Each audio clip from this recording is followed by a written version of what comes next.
oligo-éléments, où est-ce qu'on les trouve, etc. Dans un premier temps, à quoi ils servent?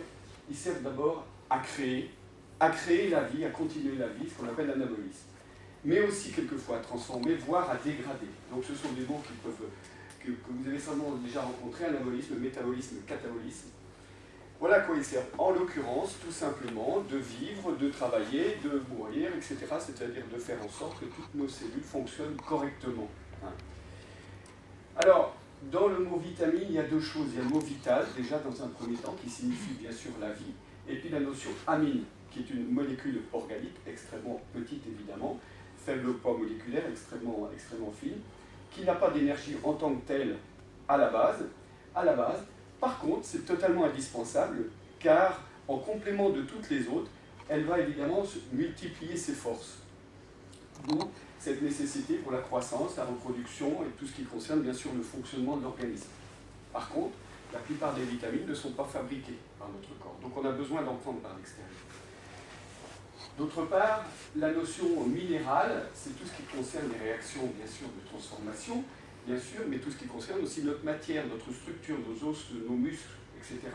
Mais c'est également une partie messager, c'est-à-dire qu'on va voir qu'ils ont besoin les uns des autres pour être d'autant plus efficaces. Un petit peu comme un camion transporte des voitures, un camion transporte d'autres choses, eh bien on a besoin des uns pour transporter les autres, ou pour que les uns soient plus efficaces que les autres. Les oligo-éléments, oligo veut dire très très petit, très très infime, très peu. Ceux-là par contre ne sont pas transformables, mais ils aident à justement catalyser, c'est-à-dire rapprocher les autres ensemble pour être encore plus forts. C'est sûr que si vous travaillez tout seul dans votre coin, vous avez une certaine dynamique, mais si votre voisin vient vous aider, 1 plus 1 égale 3. Et bien de la même façon, les oligo-éléments sont là justement pour catalyser, pour multiplier l'action des uns et des autres. Les vitamines, certaines sont solubles dans l'eau, on va évidemment les faire transporter par le sang particulièrement, et d'autres sont solubles plutôt dans les graisses. Et là, c'est plutôt le système lymphatique qui va les déplacer. Voilà, elles n'ont pas toutes la même, je dirais, les mêmes missions. Et puis quant aux minéraux, qui sont derrière, qu'on appelle des ions, eh bien il y en a différentes formes, vous allez voir, même c'est assez surprenant. Tout ce que vous voyez OE signifie oligo-éléments, il en faut très peu en microgrammes par jour, mais c'est une nécessité. Ces oligo-éléments, on pourrait les comparer aux boulons qui tiennent un petit peu toutes les structures des échafaudages. Vous allez me dire, l'échafaudage, il tient debout tout seul, sauf que si vous retirez le boulon, l'échafaudage s'effondre. Eh bien, c'est un petit peu pareil en ce qui concerne l'oligo-élément. Il est là pour aider à structurer, à consolider, et quelquefois il nous en manque un tout petit, minuscule dans un coin, et puis on se sent nettement mieux quand on réussit à l'avoir. Donc, en parallèle de ça, juste un petit clin d'œil en ce qui concerne les rations alimentaires, dans lequel on peut, je dirais, qu'il y a une nécessité vitale, il y a à peu près une proportion, grosso modo, on n'est pas à quelques pourcentages près, 15 à 20% de protéines, glucides à peu près autant, quelques lipides, surtout beaucoup de végétaux, et puis bien sûr des fruits. Donc là, on a évidemment une proportion pratiquement de 50%, de 50 à 60% de légumes, tout le reste venant de surcroît par évidemment la viande, les œufs et tout ce qui concerne les dérivés animaux, entre autres. Les lipides, les glucides, les protéines, les enzymes, c'est quoi? Alors, d'abord, les lipides sont, bien sûr, ne sont pas solubles dans l'eau. Vous savez très bien qu'une matière grasse ne peut pas se mélanger avec de l'eau, sauf dans certaines conditions extrêmement précises. Si par exemple vous faites de la mayonnaise, il est évident que la moutarde et l'huile ne va pas se mélanger, sauf si vous rajoutez un jaune d'œuf qui, lui, a cette possibilité de lier les deux et de vous faire une mayonnaise qui va tenir là. Donc, mais à la base, les lipides ne se mélangent pas avec toute la partie liquide eau, insoluble. Voilà. Les glucides, plutôt tout ce qui concerne l'énergie. Les protéines dépendent, eux, des acides aminés qui, une fois regroupés, vous avez entendu parler des acides aminés qu'on va trouver particulièrement dans la viande, entre autres, qui, une fois regroupés, on va appeler ça des polypeptides, c'est-à-dire ils vont être beaucoup plus agglutinés, qui eux-mêmes agglutinés vont amener les protéines. Voilà. Par contre, il faut faire le distinguo entre les protéines végétales et les protéines animales, puisqu'on ne trouve pas tout à fait la même chose dans toutes. Elles ont à peu près la même structure moléculaire, mais certaines sont en manque de d'autres. C'est pour ça que les végétariens, ils ont besoin de manger un peu aussi des céréales et aussi des légumineuses pour compenser ce qu'il n'y a pas dans la viande, etc., ce qu'ils n'ont pas dans la viande. En ce qui concerne les enzymes, ce qu'on appelle diastase ou ferment, eh bien ce sont également là des métaboliseurs, c'est-à-dire des transformateurs. Ils vont venir aider à la digestion, sous réserve bien entendu que vous ayez un très bon état intestinal, une bonne flore intestinale. Ça c'est important, c'est une des clés essentielles. J'en reparlerai un tout petit peu plus tard. Les lipides sont là pour, entre autres, amener une certaine imperméabilité à la membrane cellulaire. Vous savez que si les cellules ne fonctionnent pas, on est voué à la perte, voire à la mort directement. Donc ils sont là pour justement cette imperméabilité soit gérée, c'est-à-dire que la cellule prenne ce qu'il faut, mais pas trop, mais ne prenne pas trop, mais non plus ne fasse pas une barrière trop fermée. Elle a besoin d'être nourrie. Et puis bien sûr la création d'hormones. L'hormone étant vecteur de vie, le système hormonal étant lui créateur de vie, et les hormones, je dirais, transporteurs de vie. Donc vous voyez, les lipides, on a besoin de lipides, on a besoin de sucre, on a besoin de graisse, plus ou moins. Les glucides sont davantage quelque chose de beaucoup plus doux, et puis qui, vous voyez, eux-mêmes participent à la création des précédents, les protéines. Donc tout ça, c'est étroitement lié. Hein. C'est une biochimie extrêmement complexe. Les protéines aident bien sûr à tout ce qui concerne la croissance. On en a d'autant plus besoin quand on est adolescent, évidemment, quand on est sportif, quand on se muscle davantage, donc beaucoup plus de protéines, pour renouveler, parce qu'on a aussi tendance à éliminer, donc il va falloir récompenser, bien sûr. Et aussi réparer. Réparer. Vous avez une blessure, si vous êtes, je dirais, carencé en protéines, vous risquez d'avoir une difficulté, je dirais, pour guérir. Au-delà du fait qu'il faut absolument bien dormir pendant des moments comme ça, lorsque vous avez une blessure, puisque tout se fait aussi pendant le sommeil. Mais là, ça fait l'objet carrément d'une journée de formation.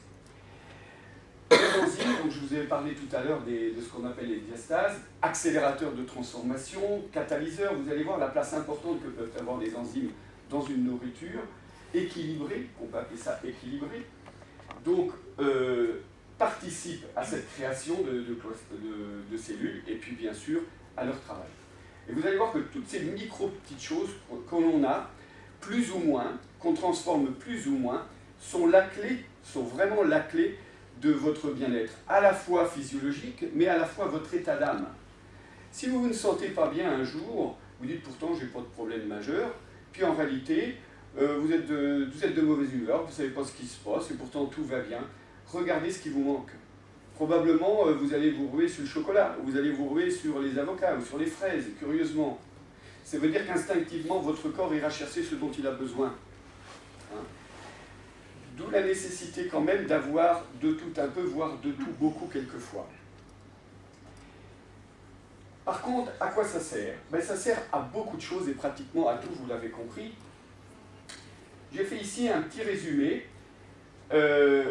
où on va, je dirais, on a déjà une vague, une idée assez précise de tout ce que ça peut apporter, vous l'avez compris, la croissance, tout ça, stress, mémoire plutôt, magnésium, une certaine quantité de vitamine B, tout ce qui concerne les cheveux, les ongles, les cheveux, tout ça, également vitamine B, extrêmement important, hein, une clé essentielle, la vitamine B, quelle qu'elle soit d'ailleurs, quelle qu'elle soit.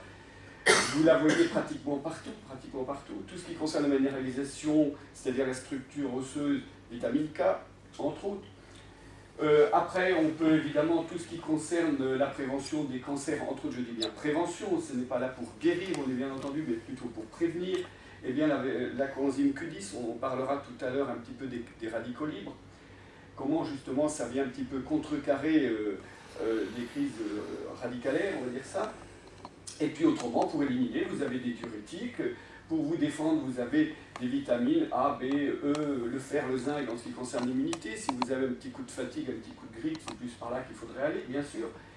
Donc voyez-vous, on a besoin de tout pour que notre corps fonctionne correctement, puisque de toute façon, tout est lié. Que ce soit l'aspect physiologique, l'aspect nerveux, l'aspect respiratoire, sanguin, hormonal, tout est lié. On ne peut pas régler une chose sans penser à l'autre, puisqu'il y a des effets transversaux. Donc la nécessité d'une vitamine aujourd'hui, on a besoin bien entendu d'une vitamine de qualité. Il est évident que je vous vois mal ingérer des produits qui sont complètement frelatée, évidemment. Vous n'allez pas mettre une mauvaise huile dans votre voiture. Donc vous allez devoir prendre évidemment des vitamines et des minéraux qui sont d'excellente qualité. La quantité nécessaire, selon vos besoins, mais selon aussi votre âge, selon aussi votre activité. Je dirais que quelqu'un qui est sédentaire n'a pas tout à fait les mêmes besoins qu'un maçon qui va déplacer des parpaings à longueur de journée. Hein. Certains ont besoin peut-être de choses qui vont travailler le système nerveux, d'autres au contraire le système musculaire. Et puis si vous éliminez, vous n'allez pas avoir le même besoin que si vous n'éliminez pas. Bien entendu, on a besoin de tout, comme je vous le précisais. Et puis, comme vous allez le constater, on en a besoin toujours. Et pourquoi on en a besoin toujours, et particulièrement ces derniers temps? Parce que justement, notre nourriture a extrêmement baissé en qualité. J'en parlerai un petit peu plus loin tout à l'heure. Alors, où est-ce qu'on va pouvoir trouver ça? On va me dire dans les fruits, dans les légumes. Oui, bien entendu, heureusement d'ailleurs, en principe. Alors, il y a ainsi un petit tableau qui vous sera remis à la fin de la conférence, deux petits tableaux d'ailleurs, que vous allez pouvoir emporter, où là, il y a à la fois la liste, grosso modo, des principales sources de minéraux, calcium, chrome, etc. Où est-ce qu'on peut les trouver, à quoi ils servent, et puis bien sûr ce qu'ils peuvent apporter en plus. Donc vous aurez ça sur un petit tableau, et si ce sont une solubilité plutôt dans l'eau ou plutôt dans la graisse, c'est-à-dire si c'est soluble dans l'eau, je vous invite plutôt à les prendre en dehors des repas. Si c'est soluble dans la graisse, prenez-les pendant les repas. Alors, d'une manière globale, vous allez pouvoir constater que, grosso modo, vous trouvez ça dans 80% des fruits et légumes, quand ils sont sains, évidemment, frais, vous allez voir ça, et puis dans à peu près 20% de sous-produits animaux, à savoir, pourquoi pas les viandes, le poisson, les œufs, etc. Et puis, bien sûr, comme je vous disais, produits frais, non dénaturés, le moins possible cuit. Par contre, évidemment, il y a des choses que vous ne pouvez pas vous empêcher de faire cuire, mais le moins possible. On va justement parler de la dégradation par la cuisson, entre autres. Et puis, bien entendu, sans polluant, par le fait qu'évidemment, ces cocktails sont détonnants avec tous ces produits chimiques qui sont autour. Après, des études ont été faites sur l'apport nutritionnel conseillé, l'apport journalier recommandé, et puis bien sûr que si vous n'avez pas ça, quelles sont vos carences? Eh bien les carences, déjà, elles commencent si vous avez une petite migraine, si vous dormez mal, si vous avez un petit problème d'articulation, des boutons qui vont... Voilà. Si vous avez des micro-symptômes, ce sont des petits voyants orange qui s'allument et qui vous informent de dire attention, il me manque quelque chose, ou il y a quelque chose qui ne va pas chez moi. Vous devez avoir mal nulle part, partout où on peut vous appuyer, vous ne devez pas avoir mal, vous devez bien dormir, vous devez avoir l'esprit clair, une bonne mémoire, quel que soit votre âge. Il y a des gens qui vivent jusqu'à 110 ans, 120 ans. Pourquoi pas nous? Hein? Pourquoi pas nous? Donc, ici, vous avez un deuxième tableau, l'apport nutritionnel conseillé en microgrammes, en grammes, avec bien sûr, si vous n'avez pas ces quantités-là, si vous êtes bien sûr, si vous avez une vie équilibrée, non stressée, non sédentaire, eh bien vous allez avoir un certain nombre de carences derrière. Donc des manques. Et vous avez pu constater que le moindre oligo-élément, si vous manquez des choses, le reste s'effondre. Hein? Le reste s'effondre. Alors, pour ça, pour que ce soit efficace, vous devez avoir bien sûr une très bonne qualité de votre sang, parce que très souvent on a un sang englué, dû à des toxines, bien sûr, que vos organes émonctoriels, c'est-à-dire ceux qui évacuent vos toxines, à savoir la peau par la transpiration, l'intestin par les matières fécales, l'urine, etc., doivent fonctionner. Or, si on fait un petit test, vous êtes un certain nombre de personnes dans la salle, eh bien probablement, est-ce que vous allez aux toilettes 1 à 2 fois par jour, est-ce que vous transpirez, etc. Donc déjà, si vous n'éliminez pas, eh bien vous allez inévitablement vous encrasser. D'où la nécessité d'avoir aussi, je dirais, tout un système émonctoriel en parfait état. Et bien sûr, ce qui engendre, si vous avez un sang en parfait état, si vous n'êtes pas toxiné, eh bien de bonnes relations nerveuses et de bonnes relations hormonales, puisque les hormones transitent par la voie sanguine ou par la voie nerveuse, voire les deux.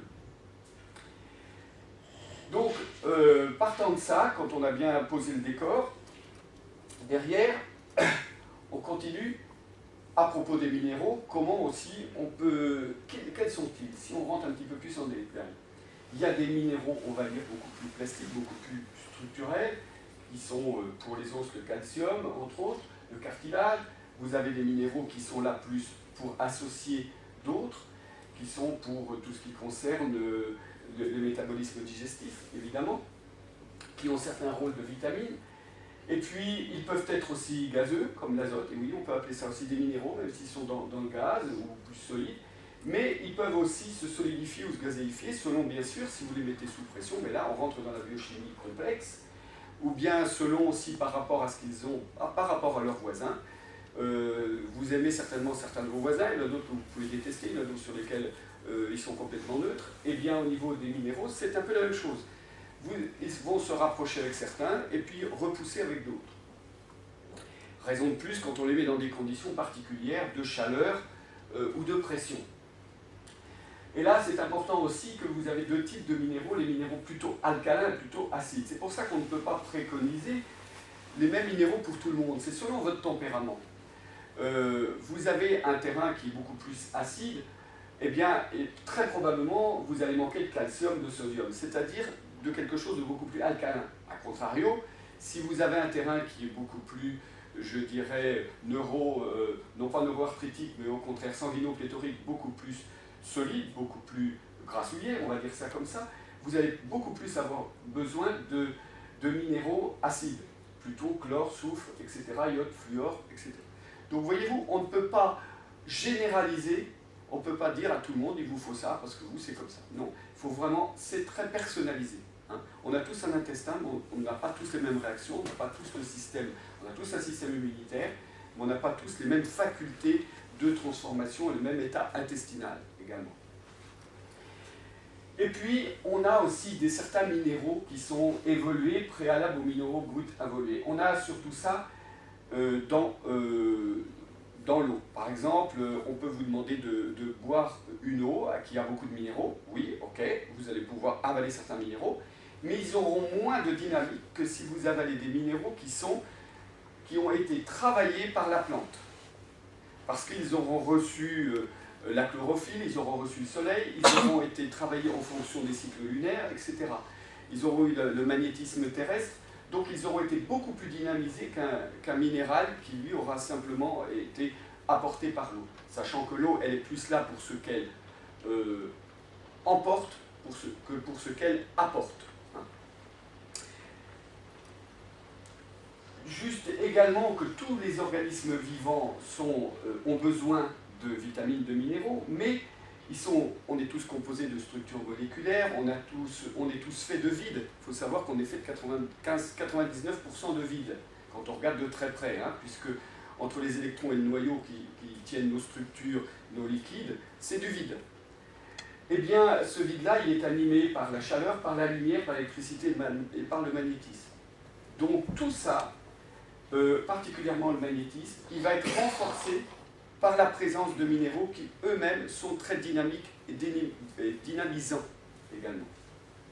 C'est pour ça que plus on vieillit, moins on a de chaleur, moins on est lumineux, moins aussi le passage électrique dans notre système nerveux se fait facilement. C'est pour ça que les neurones, de temps en temps, ça coince un petit peu. Et puis, bien sûr, au niveau du magnétisme, on est de moins en moins réceptif. Plus on vieillit, mal, je parle. Bien sûr. Que dire encore ? Simplement, là, attirer votre attention sur le fait que des études ont été faites par des laboratoires suisses, entre autres, canadiens, sur toute la déperdition de vitamines et minéraux dans les légumes depuis quelques années. Et là, vous allez avoir un tableau qui va expliquer la perte en pourcentage de vitamines et minéraux de quelques fruits et légumes basiques, le brocoli, les pois, les pommes de terre, carottes, épinards, bananes, fraises, etc. Eh bien, c'est une étude qui a été réalisée par un laboratoire donc suisse de 1985 à 2002, c'est-à-dire qui date déjà de 12 ans. Regardez les différences.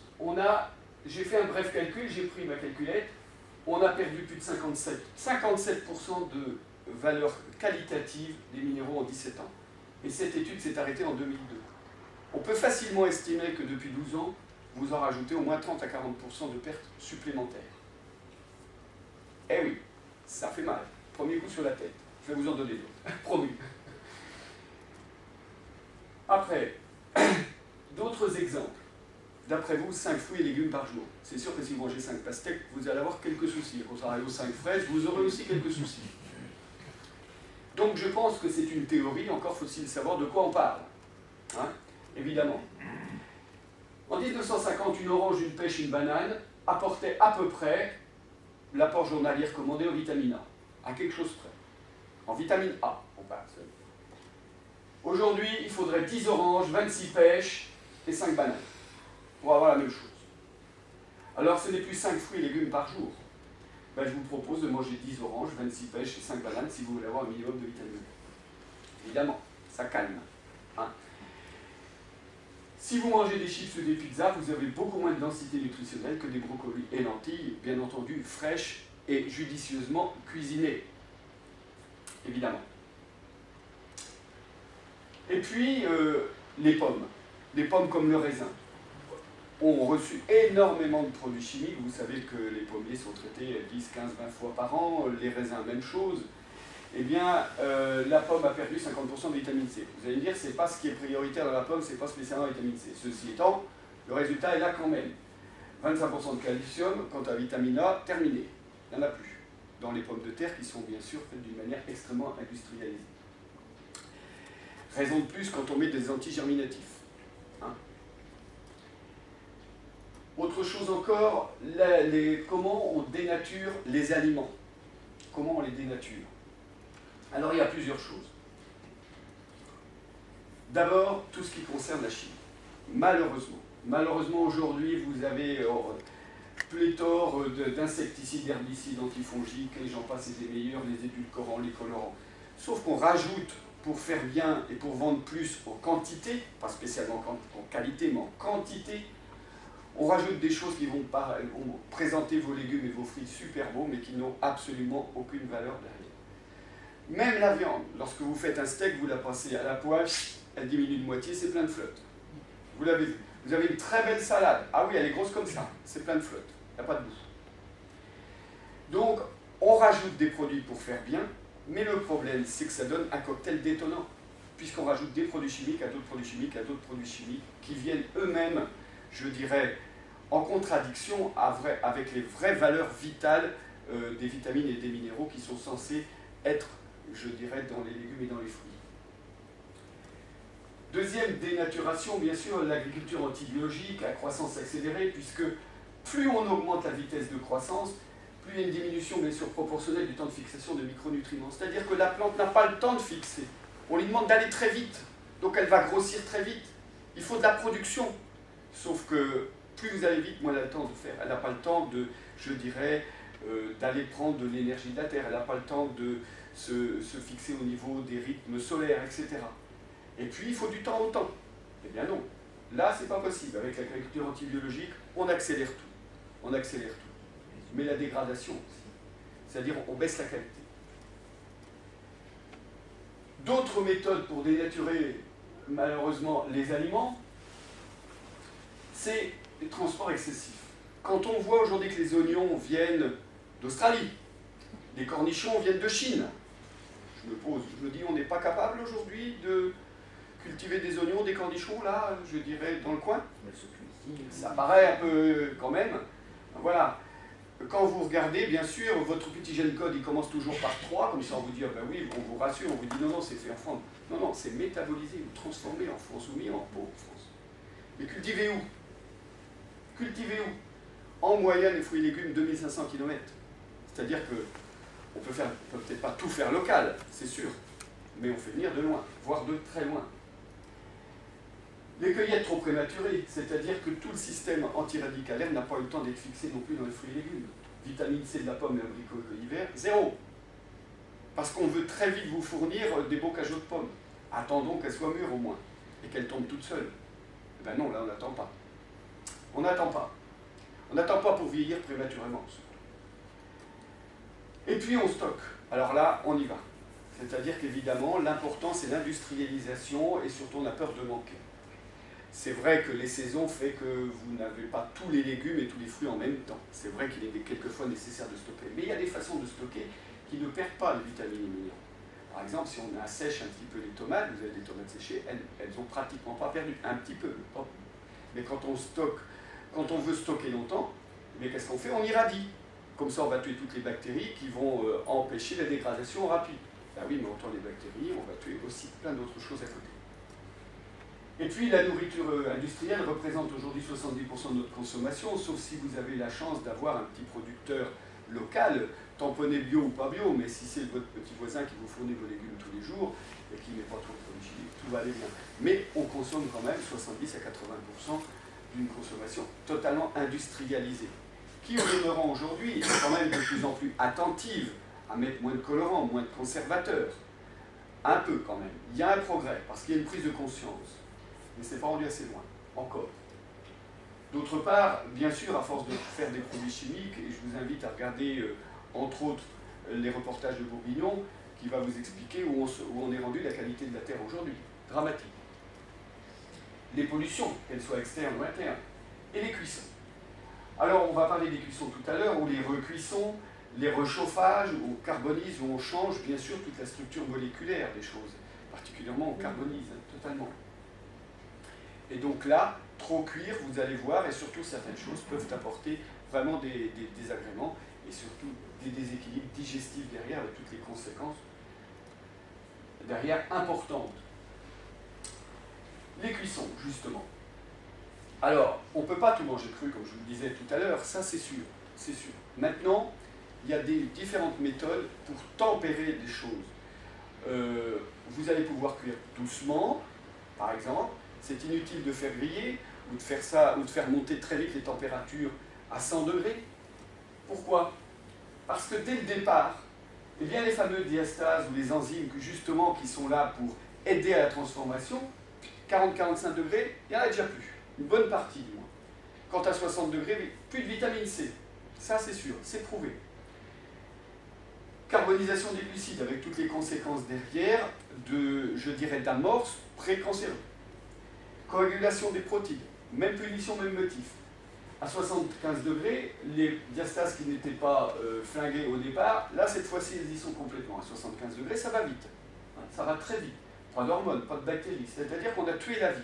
Pratiquement à 75 degrés, on n'a plus de vie dans les aliments. 90 degrés, plus de vitamines. 100 degrés, il n'y a plus rien. On oxyde les choses. On précipite les oligo-éléments, acides minéraux, c'est-à-dire que là, on transforme la structure moléculaire d'une manière extrêmement excessive. Et puis, quant à 110 degrés, quand on fait cuire dans une cocotte minute, alors là, plus de vitamine B, comme je vous l'ai dit tout à l'heure, qui est une chose extrêmement importante, essentielle aujourd'hui, terminé. Ça veut dire par là que plus vous cuisez fort, plus vous cuisez vite, plus vous tuez. Bon, alors, de temps en temps, c'est très bien d'avoir un bon petit plat. Je ne suis pas contre, bien sûr, ces jolis plats préparés, qui ont de bon goût, qui sont agréables et conviviaux, bien entendu. Au contraire, parce qu'il ne faut pas non plus se satelliser de la société et de vos amis sous prétexte que vous allez manger que cru. Certes. Toutefois, à force de manger cru, vous n'allez pas non plus systématiquement avoir vos apports de vitamines et minéraux. Donc systématiquement à chaque repas, je vous invite au moins à mettre une crudité. Fraîche, bien sûr, bio de préférence. Quant à la cuisson des corps gras, bien sûr, 120 ou 300 degrés, je posais la question, cuite des huiles utilisées plusieurs fois lorsque, par exemple, vous faites des frites. C'est un drame lorsque vous réutilisez l'huile plusieurs fois. Évidemment. Produit cancérigène qui intoxique la cellule. Parce que là, la cellule, vous allez complètement la noyer de toxines. Donc elle va travailler beaucoup plus. Et si en plus, vous ne lui donnez pas les moyens d'éliminer, elle va finir par s'auto-intoxiquer. Quant aux cuissons à la flamme, vous évitez de faire charbonner les chairs. Je pense par exemple au barbecue. Il est très peu fabriqué de barbecue avec la braise verticale, et pourtant c'est ça le mieux. Parce que si vous mettez une braise en dessous, vous allez avoir toute la graisse de vos viandes qui vont couler et qui vont carboniser. Et ça, c'est dangereux. Ça, c'est dangereux. Bien sûr, votre viande sera peut-être bonne au niveau du goût, certes. En tout cas, ne mangez pas de viande noircie. Et en plus, vous aurez des conséquences sur votre sommeil si, 1, vous mangez la viande le soir, et 2, si vous la faites carboniser. Vous verrez, vous ne ferez pas du tout les mêmes rêves. Et puis, l'idéal quand même,